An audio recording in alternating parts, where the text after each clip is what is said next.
de músicas muito preciosas para o nosso enlevo também. Então, todos estão convidados a permanecerem um pouquinho mais hoje. Às 20h30 teremos, então, esse momento musical muito precioso. Eu gostaria de convidar também, especialmente os casais, né, de namorados, de noivos, casais casados, para participarem do nosso jantar dos namorados, depois de amanhã, sexta-feira, dia 7, no restaurante Mangai. As inscrições estão abertas apenas para que o Ministério com Família possa fazer a reserva lá no restaurante. A inscrição você não tem que pagar nada, você vai pagar ao restaurante a sua despesa, exclusivamente a sua despesa lá. Então, aproveite e tenha esse momento de comunhão com os irmãos, um momento romântico também, muito precioso. Será uma alegria estarmos juntos ali para esse momento de celebração, depois de amanhã, dia 7, aproveitando o Dia dos Namorados. Ok? Abramos nossas Bíblias em Gênesis capítulo 1. Semana passada falamos sobre a criação, sobre as etapas da criação, falamos sobre o que aconteceu no dia primeiro, no segundo dia, no terceiro dia, no quarto dia, no quinto dia, e falamos também sobre o que aconteceu no sexto dia. E hoje queremos dar um destaque especial à obra de Deus no sexto dia, porque no sexto dia Deus fez o ser humano.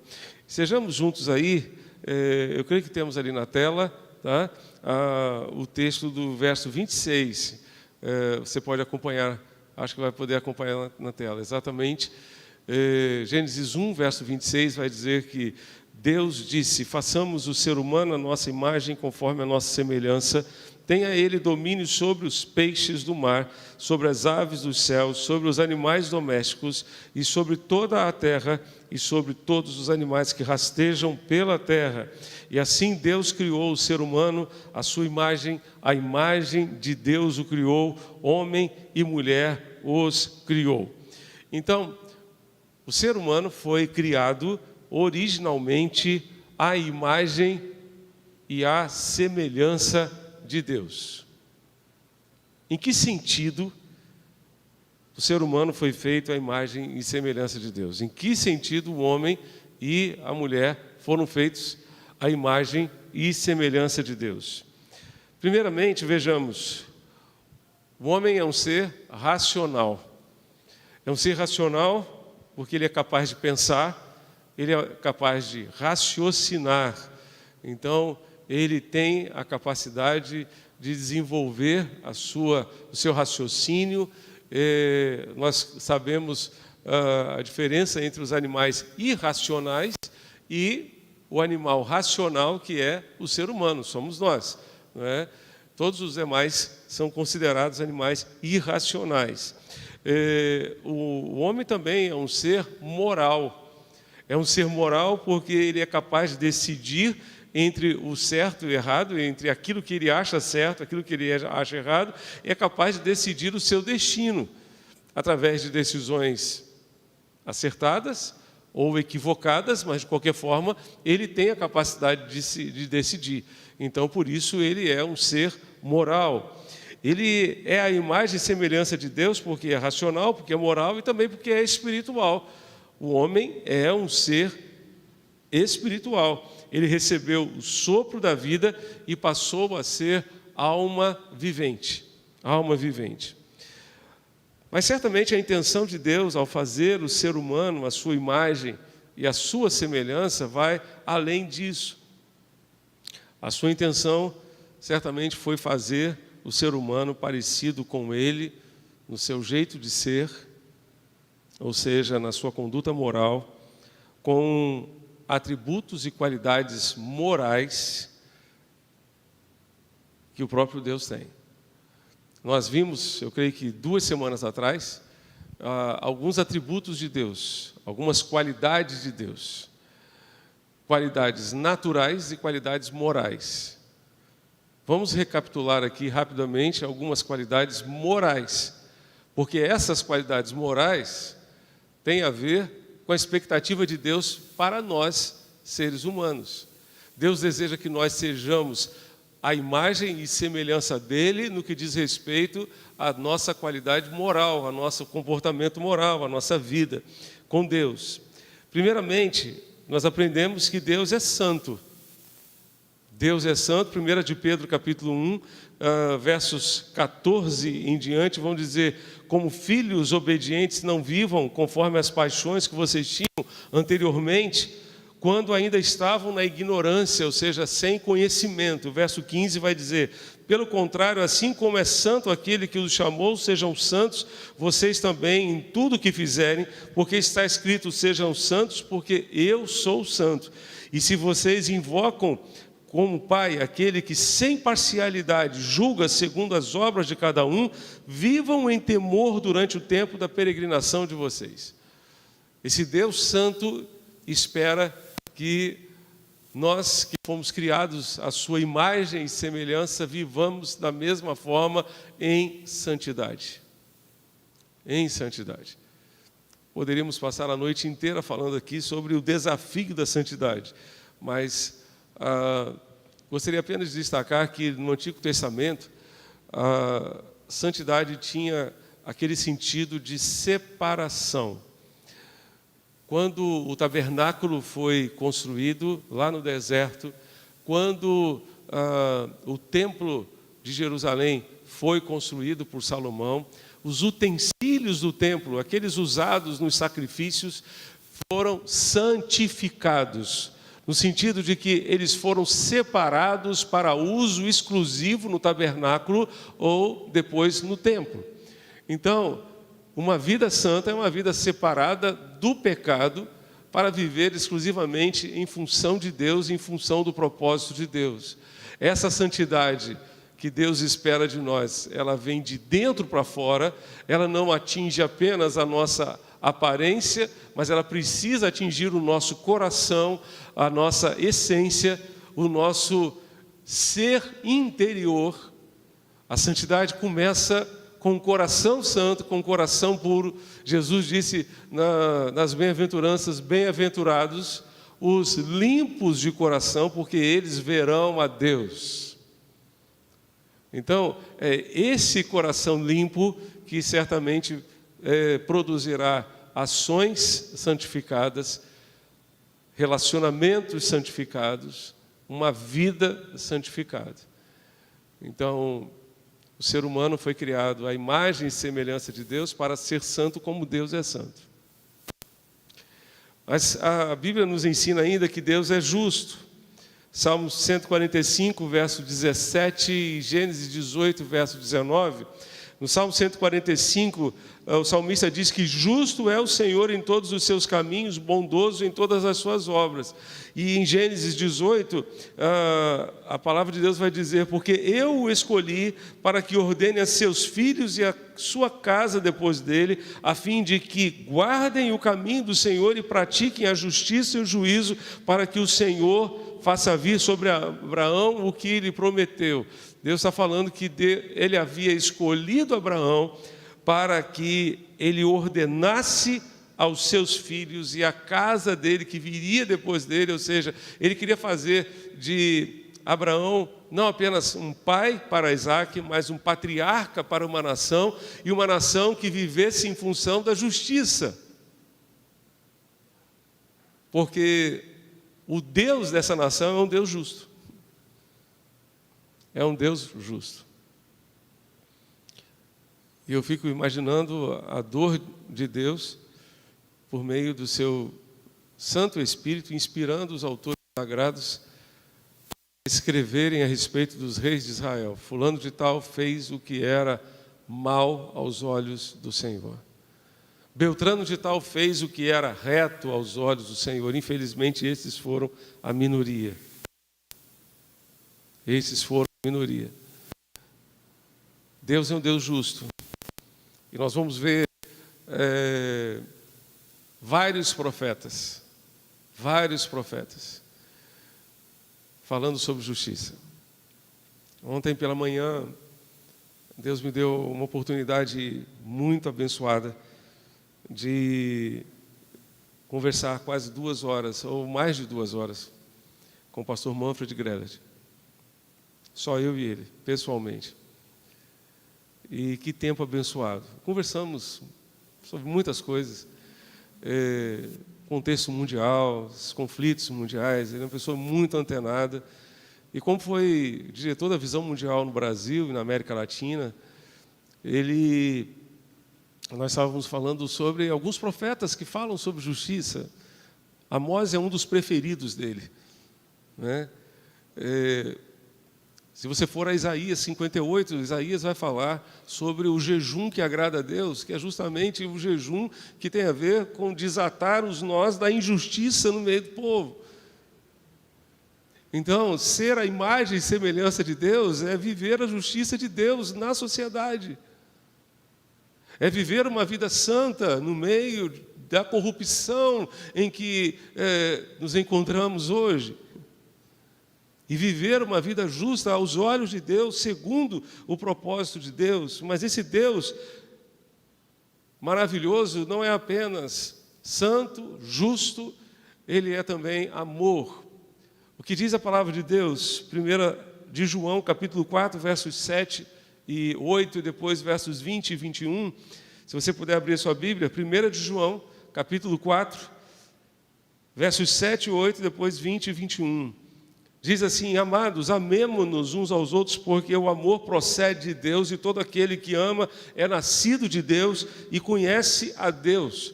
Quem não ama não conhece a Deus, pois Deus é amor. Deus, Ele não simplesmente tem amor. Ele não simplesmente tem amor no seu jeito de ser, na sua maneira de ser. Ele é amor. Não é uma conceituação, é uma definição. O autor sagrado não está conceituando Deus, ele está definindo Deus. Deus é amor. E quem não ama, não conhece a Deus. Quem não ama, não conhece a Deus. E é justamente por isso que ele vai dizer lá no verso 20, 1 de João 4, verso 20, vai dizer: se alguém diz, amo a Deus, mas odiar o seu irmão é mentiroso, pois quem não ama o seu irmão a quem vê, não pode amar a Deus a quem não vê. E o mandamento que temos dele é este: quem ama a Deus, ame também o seu irmão. Não faz sentido dizer que amamos a Deus e odiamos o nosso próximo. Odiamos as pessoas que estão ao nosso redor. O ódio é incompatível com alguém que diz que ama a Deus, cuja essência é o amor. Cuja essência é o amor. Nos amou tanto, tanto, que foi capaz de dar o seu Filho para nos salvar, para perdoar os nossos pecados, para levar sobre si os nossos pecados. É muito interessante como Deus, a história da salvação, revela justamente como Deus procurou conciliar o seu amor com a sua justiça. Na pessoa de Jesus, o nosso Salvador. Foi o meio que Deus encontrou para que a justiça fosse cumprida, para que o castigo fosse cumprido, para que a justiça fosse executada, para que a sentença fosse executada, e ao mesmo tempo Deus expressasse a sua misericórdia, expressasse a sua graça infinita, expressasse o seu amor.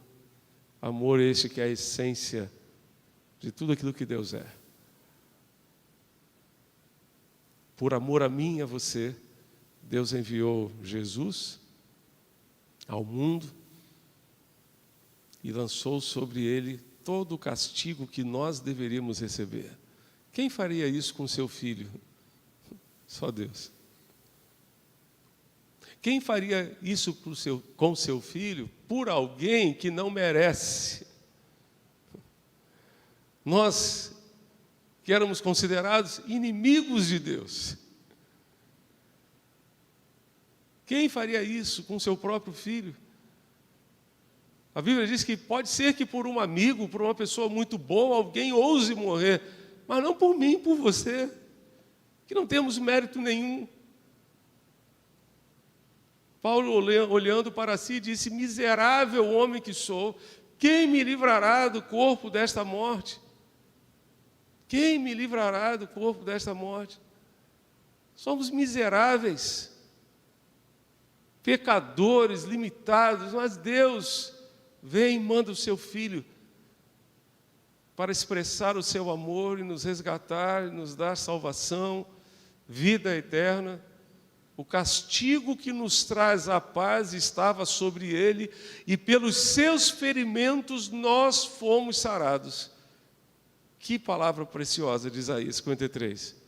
O castigo que nos traz a paz estava sobre ele, e pelos seus ferimentos, pelas suas pisaduras, nós fomos sarados. Essa foi a forma pela qual Deus conciliou o seu amor com a sua justiça na pessoa de Jesus, e por isso em Jesus nós somos justificados. Pela fé naquilo que Jesus fez por nós, nós somos justificados perante a justiça de Deus. Por isso que naquele dia em que Jesus foi crucificado, lá na cruz ele disse: está consumado. Está consumado. Está consumado significa a dívida foi paga. Som.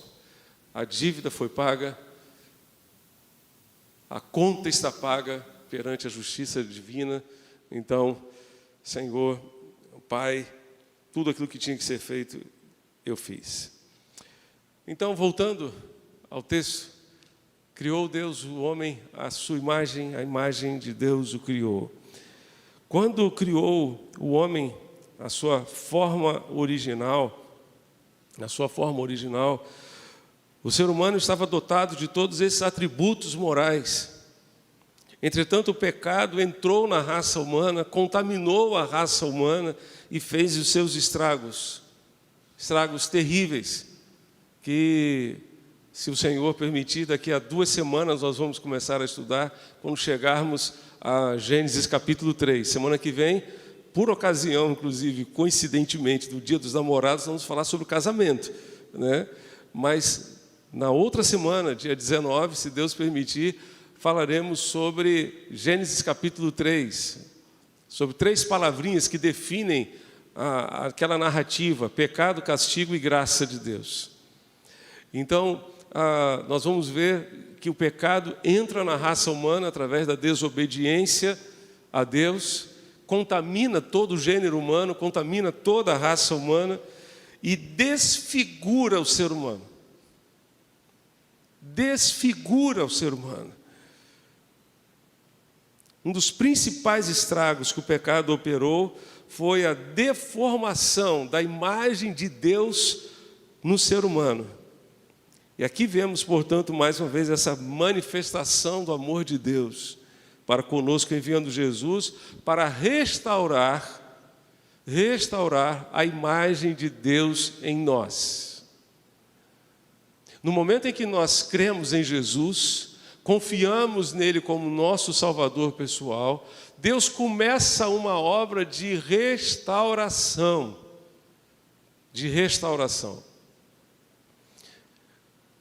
Eu acho muito interessante a obra de restauração de patrimônio, do patrimônio histórico em qualquer lugar do mundo, né?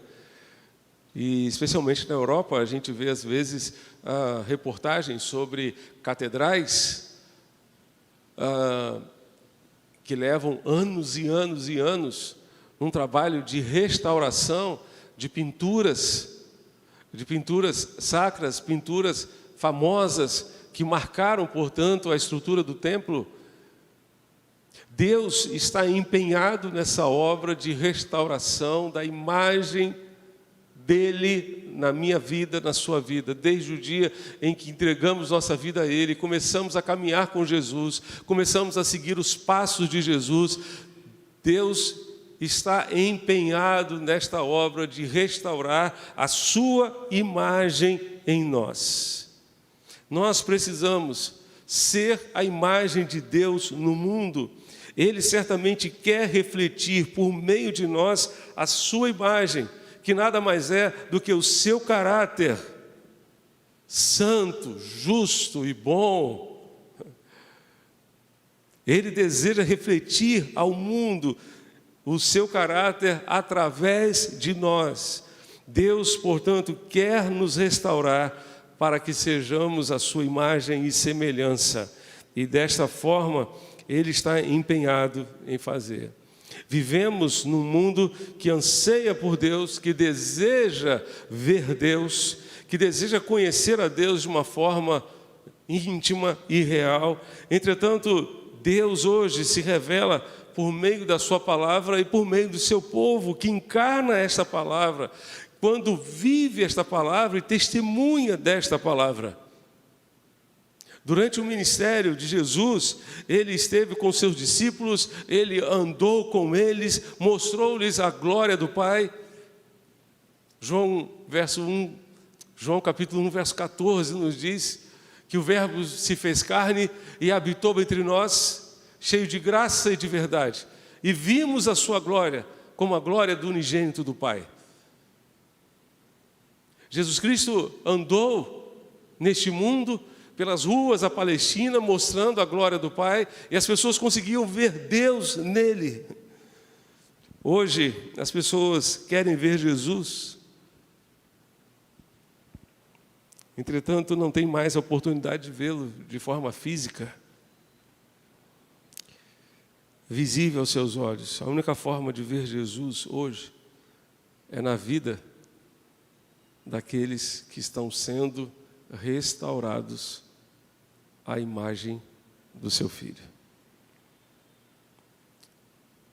Deus restaura a sua imagem em nós quando nós nos tornamos mais semelhantes a Jesus, quando nos tornamos parecidos com Jesus.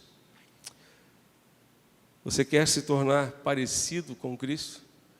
Você quer se tornar parecido com Jesus? Há uma história interessante de uma mulher que foi a uma clínica a fim de perder peso, né? Um desafio imenso aí para muitos de nós. E o diretor da clínica a colocou diante de um espelho, e ali fez um esboço de uma figura, e ele disse: essa é a aparência que eu quero que você tenha no final do programa de perda de peso. E seguiram-se dias de intensa dieta, exercício. A cada semana se postava diante do espelho, e desanimada porque o seu perfil ainda era incompatível com aquela imagem que ela fizera lá atrás. Mas ela persistiu firmemente, e certo dia ela tinha exatamente a aparência que ela tanto desejava, conforme o diretor daquela clínica havia desenhado, que seria a sua imagem no final de um tratamento. Se nos colocarmos próximos ao caráter perfeito de Jesus Cristo, nós certamente teremos Jesus como nosso alvo. O programa de tratamento no qual Deus nos insere a partir do dia da nossa conversão é para que nós tomemos a forma do seu Filho. Ele é o padrão de vida, Ele é o padrão de conduta, Ele é o padrão de relacionamento, Ele é o padrão para as nossas vidas. Você pode abrir a sua Bíblia em Romanos capítulo 8, Romanos 8, verso 29.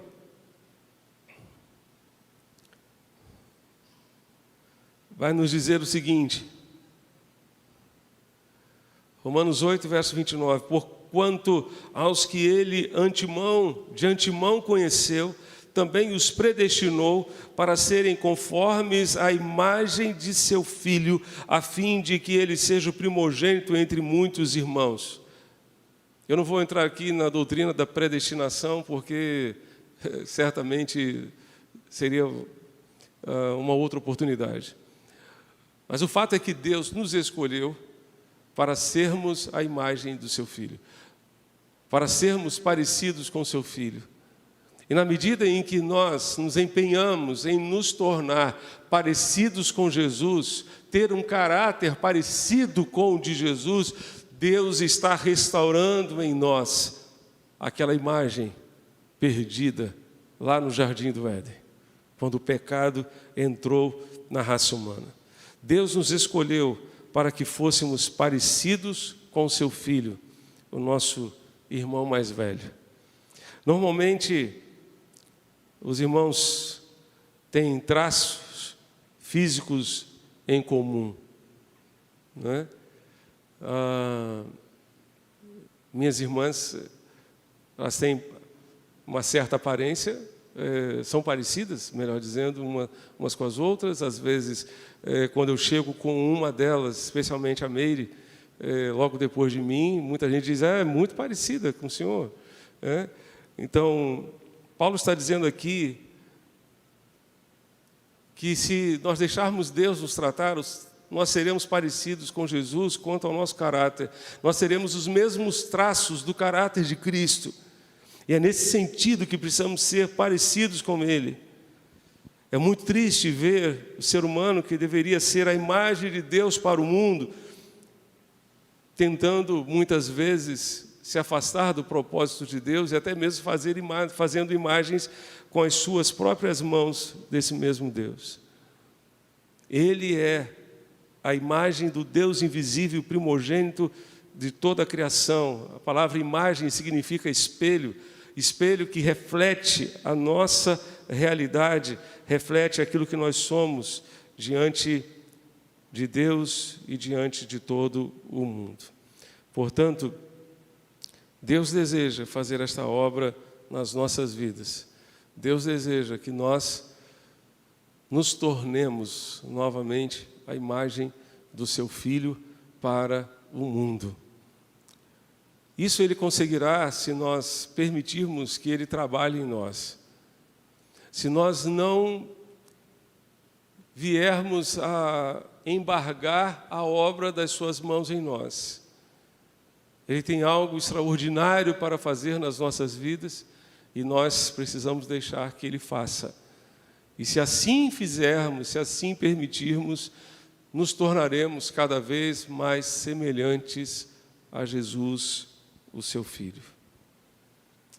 Ele deseja fazer essa obra na medida em que nós vivemos segundo o seu propósito, vivemos segundo o seu querer.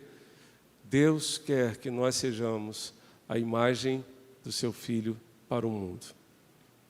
Será que as pessoas que se relacionam conosco estão conseguindo ver Jesus em nós?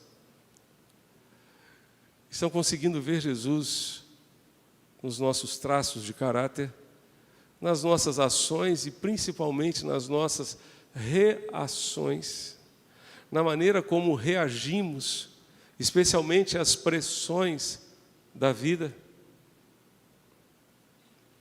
Rick Warren, creio que não foi naquele livro Uma Vida com Propósito, ele disse que se nós pegarmos assim aqueles saquinhos de chá e colocarmos diante de nós com vários sabores, eles são todos muito parecidos.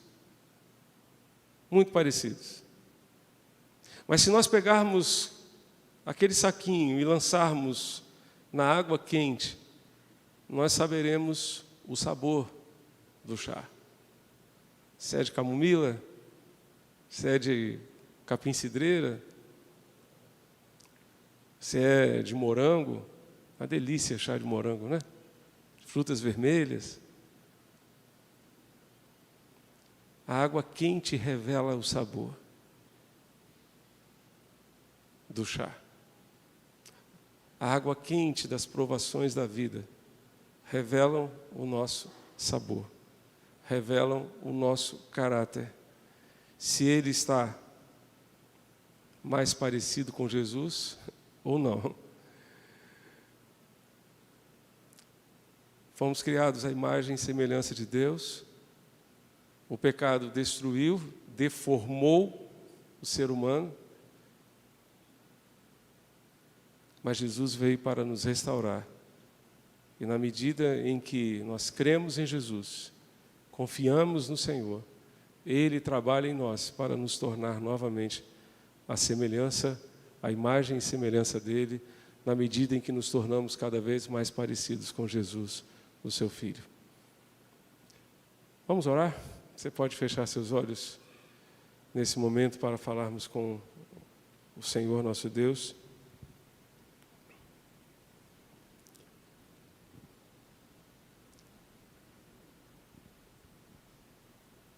As pessoas que convivem com você dentro da sua casa têm conseguido ver Jesus nas suas palavras, naquilo que sai da sua boca, têm conseguido ver Jesus no seu jeito de ser, de tratar os outros, têm conseguido ver Jesus nos seus relacionamentos.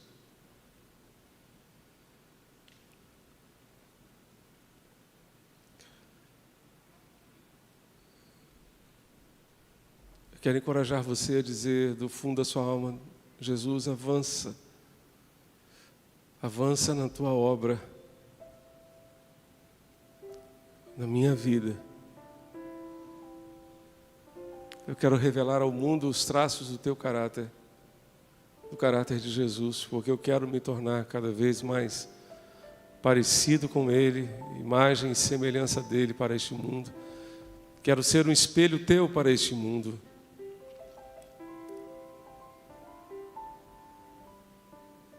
Quero revelar o teu amor, quero revelar a tua compaixão, quero revelar a tua graça.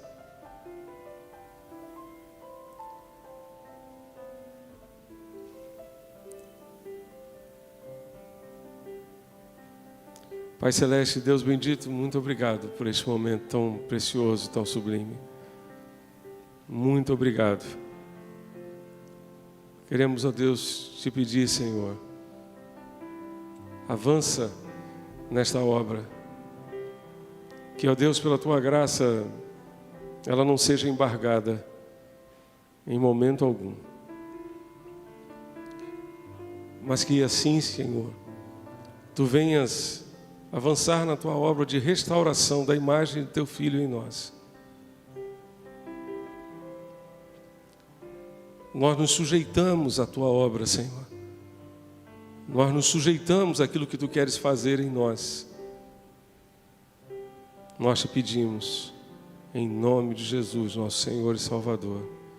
Amém e amém. De pé, vamos cantar essa canção tão